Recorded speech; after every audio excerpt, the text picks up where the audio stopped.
If you don't know already, the writers over at FANFICS are some of the most talented individuals you will ever meet. Genuinely, I have had more fun reading some fanfics than I have ever had reading any books in high school ever. One of my favorite series when growing up, I can't find the name of it for the life of me, I tried googling it, it's a series where what if all electricity vanished? And at the time, it was the most engaging story I'd ever read. And then I discovered MLP fanfics.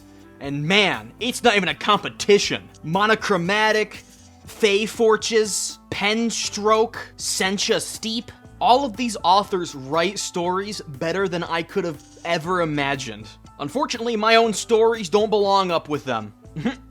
They're bad. Before I started CXCD, I wanted to be a book writer. I wanted to write my own novels and really get into the nitty-gritty. So when I was in high school, every waking moment of free time I had was spent writing a story. I always had a Google Doc open in another tab and I was writing out a story, basically. Unfortunately, at the time, I literally had no idea what I was doing. I had no idea how to structure a story. I had no idea how to write a story.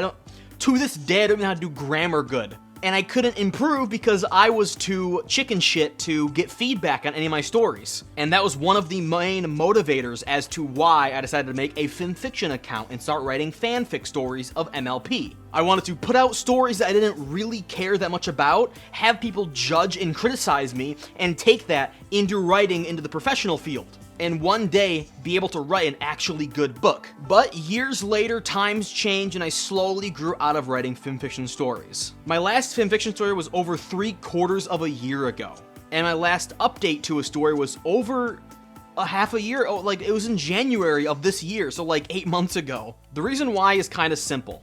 If I'm gonna be putting this much time and effort into something, it better be something good or what I actually care about rather than writing fanfics, right?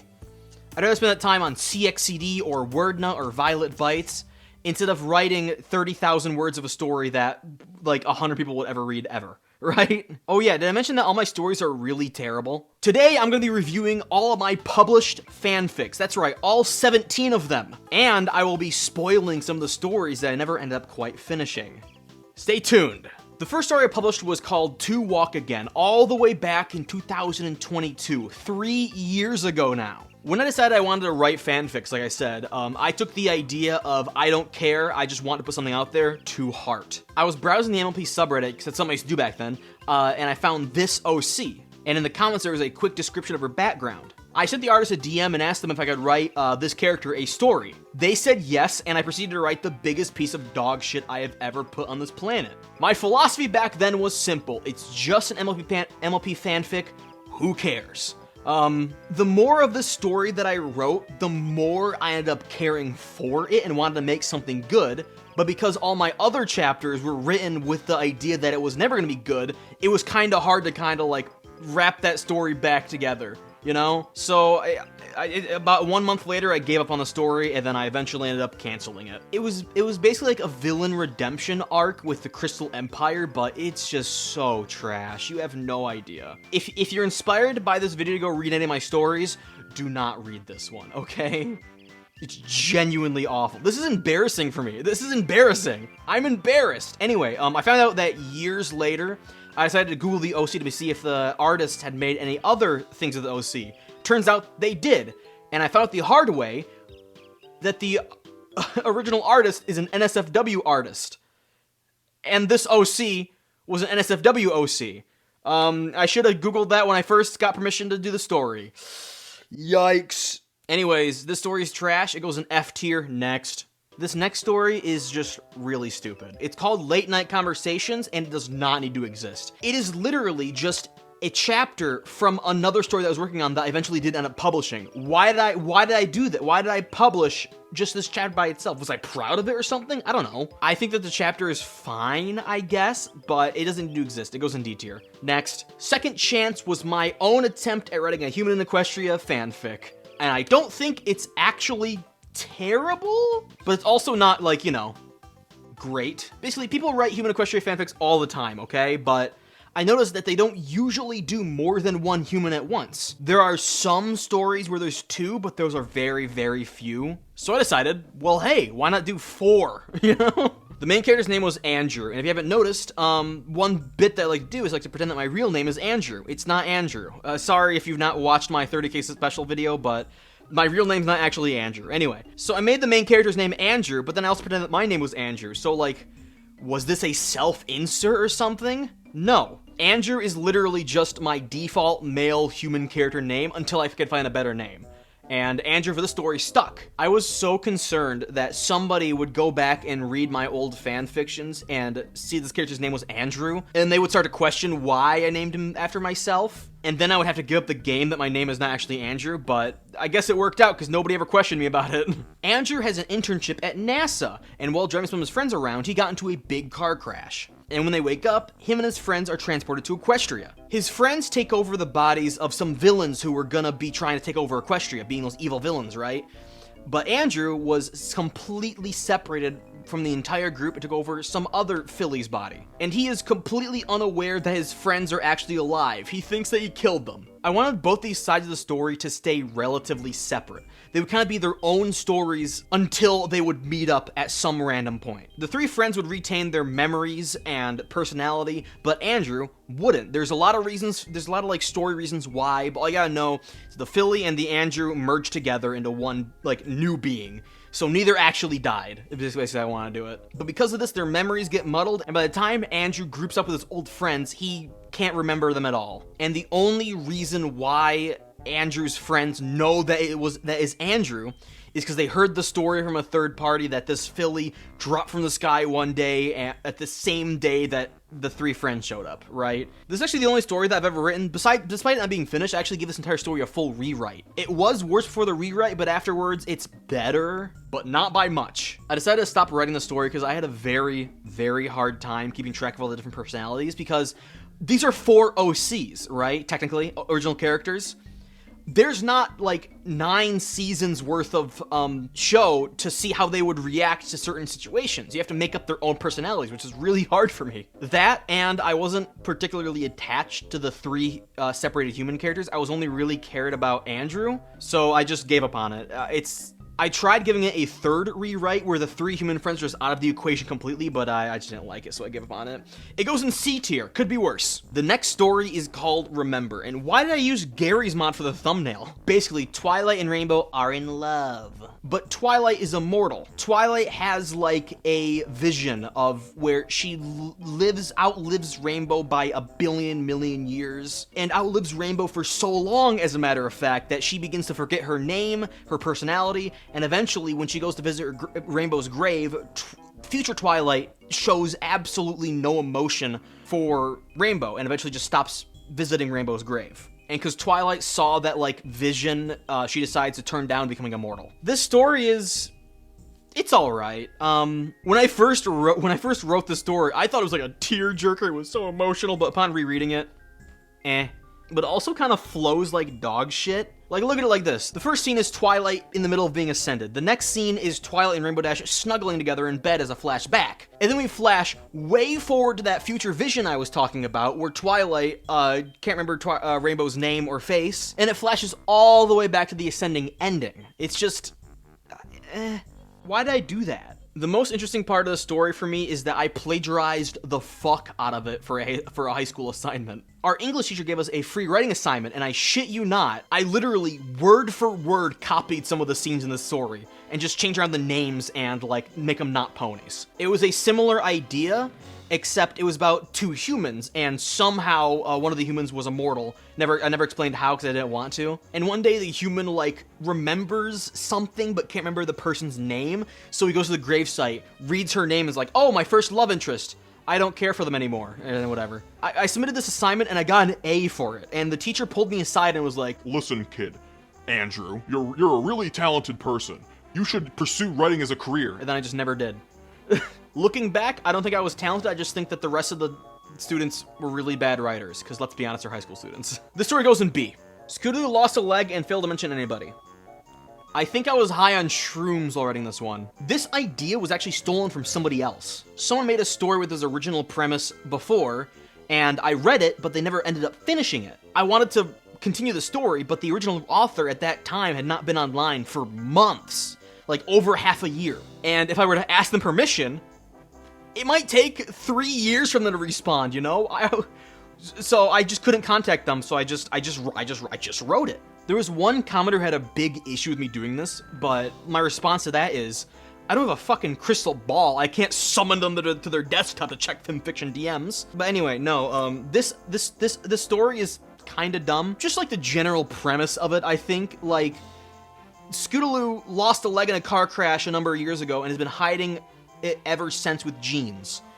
I don't think it works like that. I don't think that's easy to hide. Plus, Scootaloo is like supposed to be athletic. How would she be athletic without ever running? Because that's part of the story. She never runs because she's missing a leg. How? Apple Bloom and Sweetie Belle eventually discover her secret, and they pressure her to go tell Rainbow with a funny prank. And it's just, this story's just not funny. Like, there's humor, there's jokes in it, but it's stupid jokes.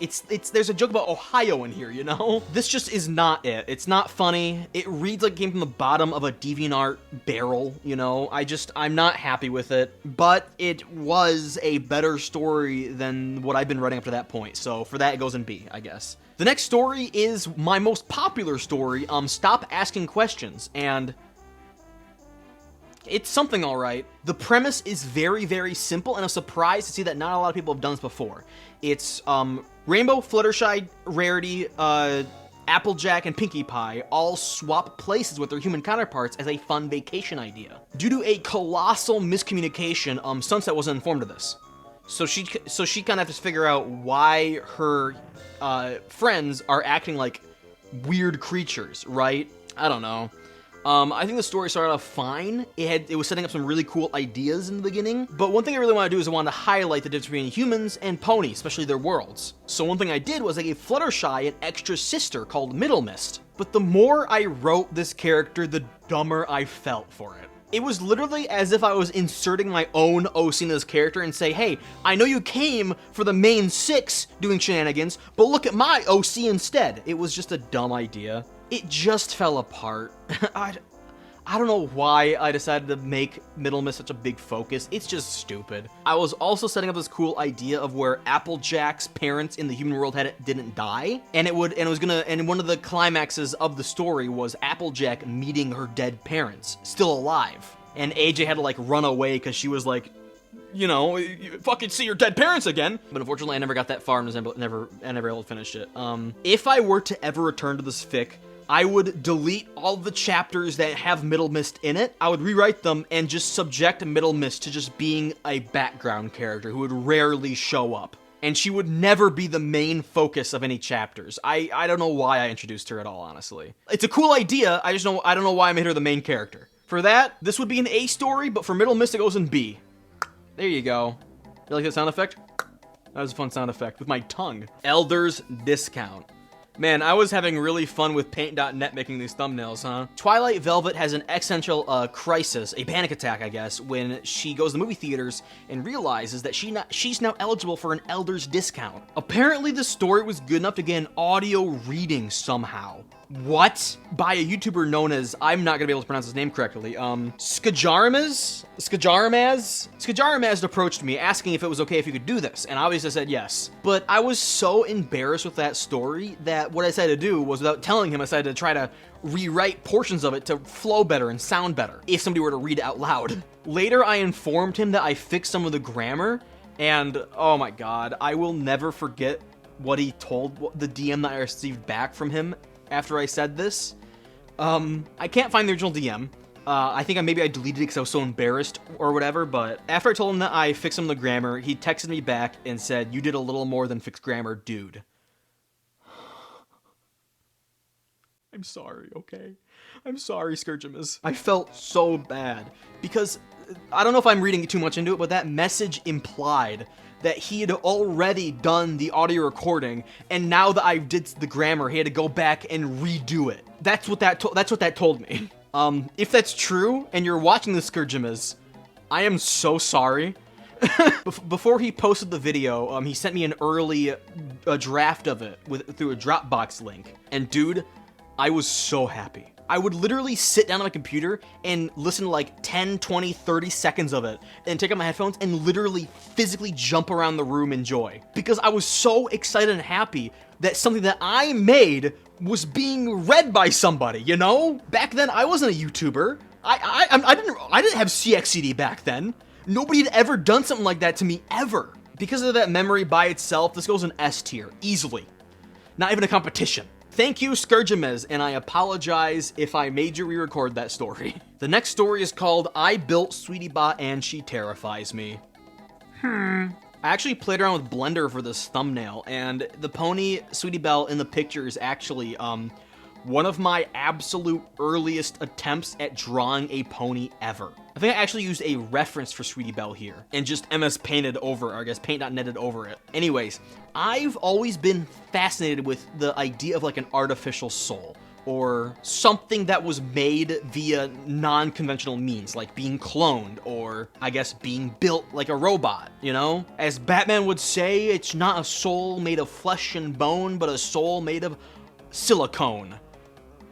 Not only did that rhyme, but I don't think Batman said that in the way I said it. Anyway, the idea is that this man, Time Turner, was approached by a mare who had just gone through a miscarriage, and she decided to try to commission this inventor to make a baby robot, which is obviously fucked up, right? And the inventor initially said no until the mayor offered him a fat stack of cash that he literally could not say no to. But somehow, some way, even though this little shit robot was built as a toy, it began growing and developing like a normal pony would. As time goes on, it gains the ability to use magic, to have real fur, have realistic eyeballs, and begins developing like a real foal. So it's not just some toy for some fucked up. It eventually turns into a real, actual, functioning pony, Sweetiebelle. I think my internal reasoning for why Sweetiebot was real was that the toy that Time Turner made was actually possessed by the ghost of the unborn foal.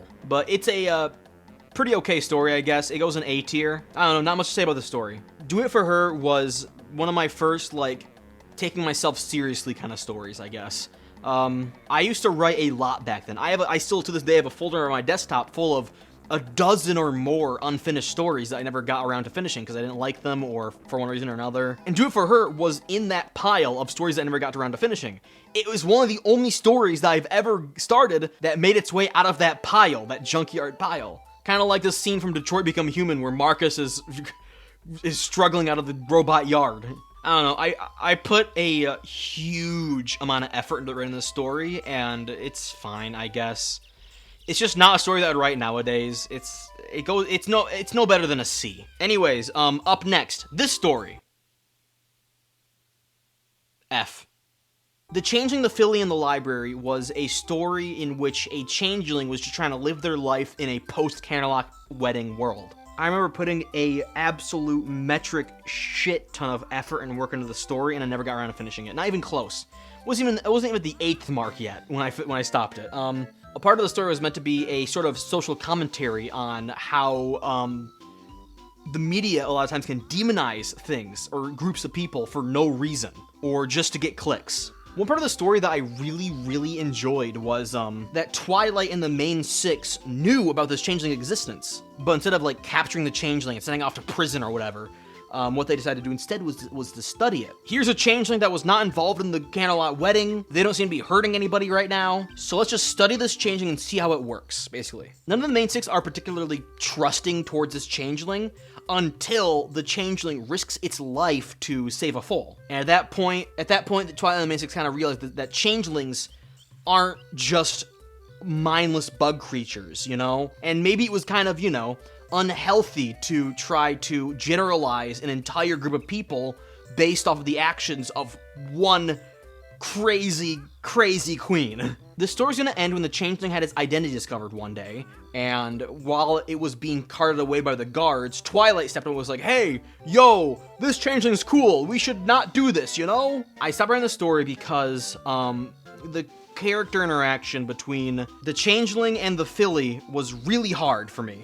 That, and the last chapter kind of left off on a Luna dream sequence, and in my mind, the changeling has to acknowledge that Luna is aware of his existence, right? In my mind, he had to know that Luna knew that he existed, and the type of character he is, he would have immediately fled if he knew that. Oh my god, I've been compromised, I gotta leave Ponyville. But I didn't know how to continue from that. But I didn't know how to make him stay in Ponyville. What was his reasoning for staying, right? Anyways, this one goes in A. It would have been cool if I finished it. I never did. Twilight Abuses the Cutie Map is literally just a collection of stories that I never got around to finishing. I don't know why it exists. I don't know why I made it. It goes in F. Now, this next story is right around when modern CXED really started. I believe during the writing of this next story is when I actually started my channel. I think.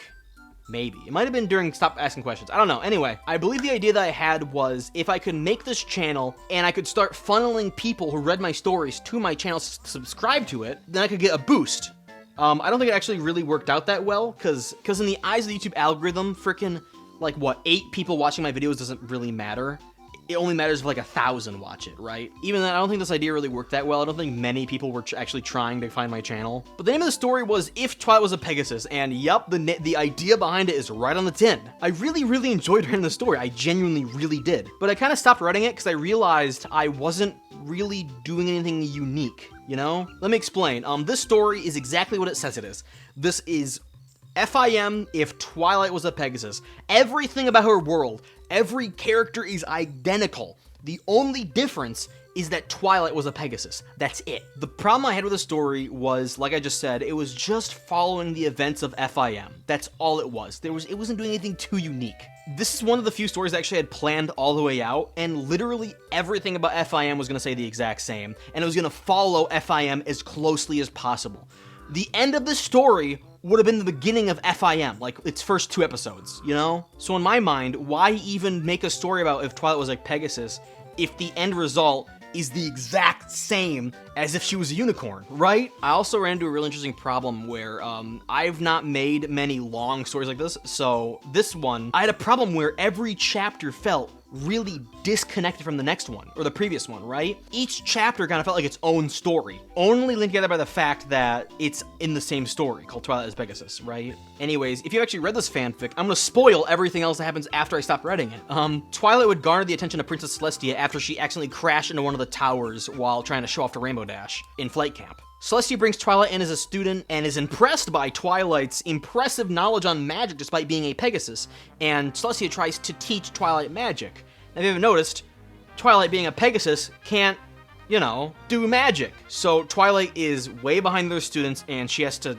literally scrawl out the spell matrices with chalk and do this huge complex thing that would literally take a normal unicorn like 3 seconds to do. Eventually, Celestia would realize that she's trying to fit a square peg in a round hole, and instead of trying to teach Twilight unicorn magic, she'd begin to teach Twilight Pegasus magic. So Celestia would teach Twilight how to, you know, create clouds with her hooves and fly better and faster, and eventually, even at one point, getting the Wonderbolts in to teach Twilight how to do tricks and stuff. I don't think we've ever seen Celestia teach any pony anything else other than magic, so I think it would have been really cool if she had a Pegasus student and taught them Pegasus flying stuff. We've seen what maxed out unicorns look like. Well, what if we had a maxed out Pegasus? Unicorn spell making has progressed for 1,000 years. What if we saw Pegasus magic progress for 1,000 years, right? I don't know. Anyway, the story was gonna end when Twilight was sent away for a friendship magic in a little funny village known as Ponyville. And season 1, episode 1 would play out. Honestly, this is a story that I might return to one day, so it goes in A, because once again, I really like writing the story. How to Hide Your Relationship was me trying to make a genuinely relatable story. It did not come out that way, though. I don't like it. Twilight and Rainbow are dating in secret, and they get found out by a slightly homophobic Applejack and a normal, not homophobic Rarity. I think it was kind of cute, but then I tried adding real-life elements, and it just needs a rewrite. It goes in C. But, fun fact about the story is that it actually has some of my absolute earliest attempts at drawing ponies in it. Look at this. These are actually, like, the earliest attempts of me drawing horses. Genuinely. It goes in C. The Glass Princess is the next story, and it has to be one of my absolute favorite concepts for any story ever. What if Cadence was a psychopath and murdered Shining Armor? I think out of all my stories, this one had the biggest potential to be a great story, yet I flopped it so hard. I wrote like the prologue, I think, or just chapter 1, and I published it, and then a week later I reread it and I hated it, and I never got around to writing more of it. I just don't know why I published a story in the state that it was. It needed like an extra 3 drafts. I don't know why I decided to just make it. Why did I decide to make it? I don't know. Plus, with the prologue that I wrote, there's no like real motivation as to why this Cadence is a psychopath and the regular one isn't, you know? I tried writing a little bit of a rewrite, and what I came up with is Cadence accidentally killed Prisma instead of reforming her like she did in the comics, and that like gave her a taste for blood, you know? And I don't know. Really, really great idea, terrible execution. It goes in C. Okay, fellers, we have 2 stories left, and these are both, honestly, pretty alright stories. I have no complaints. I do have complaints, actually. It's a lie. But still, the first one is called The Yearbook. And man, look at that like-dislike ratio, huh? What could I possibly have written to get that like-dislike ratio? A trans character. This is a story that I spent, although it's only 1 chapter deep, I spent a lot of time on this story. I spent so long rewriting this 1 chapter over and over and over again because it's such a touchy subject that I wanted to get it right. I wanted to get it exactly how I wanted to get to, and I think for that it turned out alright. This is the only other S tier on the story. It goes in S tier and it stays there. And finally, my most recently published story, The M Word. This is one of my favorite stories I've ever written, yet it seems kind of incomplete. Basically, while Rainbow Dash was dropping Scootaloo off at school, Scootaloo accidentally called Rainbow Dash Mom. That's the M word, Mom. Rainbow Dash has a slight panic attack and decides to go talk with Twilight, who has a similarly weird relationship with Spike. The story concludes with that Rainbow Dash and Scootaloo aren't mother and daughter, but they're not sister and sister either. They're somewhere in between there, you know? Rainbow isn't Mom, but she's also not just sis, you know what I mean? When I published the story, I was pretty happy with it, all things considered, but after I got reviewed, and after I reread it a few times, I have my own few complaints. It kind of reads as if I wanted the story to be just about Twilight and Spike, and if I want to fix that, I need to add another character scene with probably Applejack and Applebloom, where they also have that weird relationship where Applejack takes care of Applebloom a lot, much more than a normal sister would, but also isn't Mom, right? Plus, I feel like the ending is really rushed, even though when I wrote this story, I didn't think it was rushed, but upon rereading it, it feels kind of rushed now. This story would be an S tier if it wasn't for the fact that, once again, it felt kind of incomplete. It needs another scene where instead of Rainbow just flying right to the schoolhouse to go pick up Scootaloo, it instead would go to Applejack's orchard, and Rainbow would talk with Applejack, and I would want to expand the ending. Maybe they go get ice cream or something, right? So for that, it goes in A tier. And that's everything I've ever written. I have a lot of story ideas, and upon rereading my old fics, I realized that the longer I went on, the better of a writer I became. Honestly, there was actual progression there, I think, which surprised me. I thought I was always just a really bad writer, which I still am, but I'm better than I was, you know? But nowadays, I'm just so rusty with writing fixed, I could never start up again. I would love to go back and maybe finish some of my old stories, or make new ones, but I just can't anymore, man. I've tried to write recently, and I'm just not good. Even at my quote-unquote peak, it's just not good, man. The story I feel the worst about not finishing was If Twilight Was a Pegasus. If I had to choose which story I'd go back and finish, it would definitely be that story, because I feel the worst about not finishing it. Anyways, that's about it. Remember, kids always intolerance, and I will see you guys later, okay? Make sure to subscribe. Goodbye.